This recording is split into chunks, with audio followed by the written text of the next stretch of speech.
My name is Calia. I drive a 1987 Buick Grand National. I've had it for about 4.5 years now.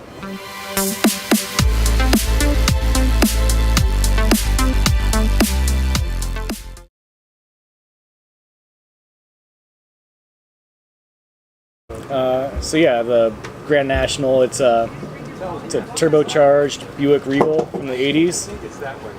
Yeah, I mean, like, I've always kind of had a thing with Regals, Monte Carlo SS's. My older brother had one when I was growing up. Like, I remember I was 5 years old and we had this black Monte Carlo, sitting in the garage, and little me thought that was just the coolest thing in the world. I remember being 5 years old, and my brother, who's 12 years older than me, going through high school, has this awesome black car, and he'd give me rides in it when I was little. We'd go sideways, up the local roads nearby and do burnouts, and I had like the biggest smile on my face in the world, just like smiling like a child, like I was. Later I grew up and still kind of had an affinity for it, but that Monte Carlo had long been gone and sold off to someone else, and I wanted that thing like as my first car too. Like I wanted to be just like my brother Vinny, driving into high school, had the coolest car on the lot, blah blah blah. Typical I want to be the cool high school kid type thing. Because my older brother, he was a cool guy to me. I kind of softly looked for Monte Carlos to begin with. When I was searching for a car.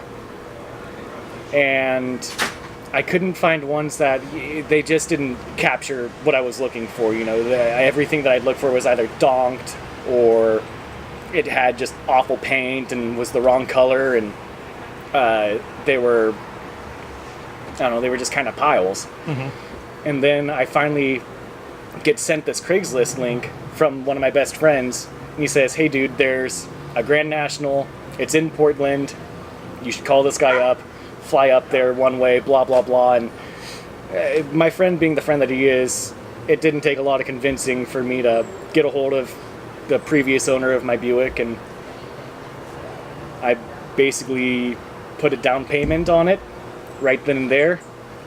Flew one way to Portland. I live in San Francisco. Flew one way to Portland, showed up at 10 in the morning. He picked me up from the airport, and the deal was done within an hour. Then came the task of road tripping a car that I've essentially purchased sight unseen. I've had maybe 30 minutes of seat time in it. At that point, I decided to take what should have been about 10 to 12 hour ride home, stretched out into a little bit over 20 hours. I stopped in Southern Oregon where Mom and Dad were, and I had to give Dad a ride because, he liked the black Monte Carlo and he loved this Grand National too, and put a big smile on his face. I showed my friend who also lived in Oregon, and, the guy that convinced me to buy the thing in the first place. So I bought this Grand National essentially sight unseen. I had maybe 30 minutes of seat time, and I had to get back to work the following day, and it was maybe 11 in the morning, and I had to be at work at 6:30 the next day. It was about a 12-hour drive. I had to stop and see some friends along the way and see Mom and Dad, along the drive down. So I knew that was going to take a little bit of time, but I figured I could get back home at about maybe 2 a.m., sleep for a good 3 hours, and then, get to work. Well, lo and behold, I, drove the car down, saw Mom and Dad, saw my friends and everything, and gave them rides, and we did burnouts in the parking lot of like this family fun center place, and did donuts and just, all the typical stupid 23-year-old kid stuff that you do. I wound up making it almost all the way there, about 100 miles away, in this place called Dunnigan, California. I'm filling it up, and I noticed that fuel's leaking out from the bottom, and I think that something went wrong with the fuel tank, that it's leaking from the seal around the fuel pump or something or another. But either way, I'm not driving it the final 100 miles. And bear in mind, it's about 1:30 in the morning now. when this is going down. So there's no one around except for like all the long distance truckers and a couple of lot lizards out in the back. Oh. And so there I was hanging out in a pilot gas station, Wendy's, waiting for a AAA to show up. About 2 minutes later, about 2 hours later, AAA finally shows up, lifts my car up, and we do the final 95 miles to work because there's no way I'm going to make it home and then back and everything in time. I had to go straight to work. So here it is, 6:15 in the morning. I'm supposed to start my shift at 6:30, and then in I come with a broken Grand National. So yeah, I make it to work with 15 minutes to spare, work my entire 10-hour shift at work, and then after I made good with the fleet mechanic that I work with, and we lifted the car up, found that it was only a broken fuel line. The little piece of rubber fuel line about this long had actually slipped off one of the nipples.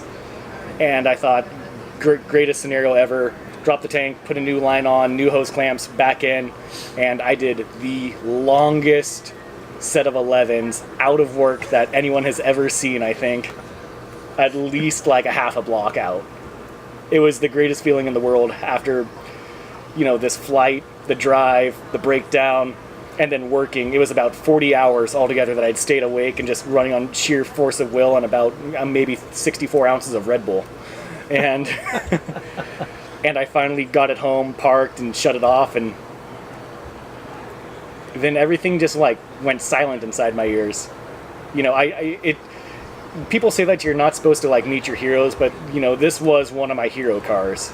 This was that Monte Carlo SS that I never had, but better. And it's been that way ever since.